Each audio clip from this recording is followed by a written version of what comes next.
Doing some new mods to the bike. Oh yeah. Got that overnight trip coming up, and basically my saddlebags aren't gonna cut it. I'm gonna need more space to pack more gear. So I'm adding a fender rack, and then I'll be able to add a duffel bag on top of that. So I've already got the seat and the fender out. Now I've got to drill some holes and mount the rack to the subframe. Little fabrication time.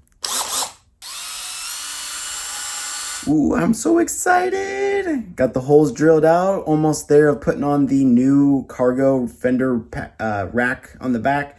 Feel kind of bad about drilling holes, in a bike, but I already had pre-existing holes drilled out from another fender pack, and it's going to be covered up with the rack anyway. So I'm not too concerned, and having the cargo space on the back, I'm really looking forward to that. So I'm going to put this on, and hopefully it did a good job.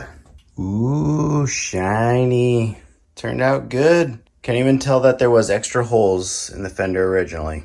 I'll put the link below to this Tusk fender rack for the Yamaha WR250 in case you're interested in getting your own. One thing checked off the list of many things to do. There's quite a bit. I mean, just with packing up the bike, still waiting on my duffel bag to arrive, and then I'll start to be able to see what I can actually bring with me. And I'm guessing it's really going to be the bare minimal. And still checking out for where we're going to ride to. There's still some places in mind, but we're going to have a group meeting coming up. There's actually going to be possibly some more riders. My buddy Seth and Aiden might be joining Carberry and I on this trek. So there might be 4 of us on here.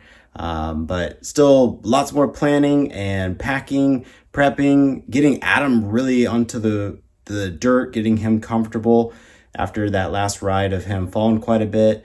So we just got to get him a little bit more sturdy there. But yeah, lots more to do, and just keep following along for this big epic venture.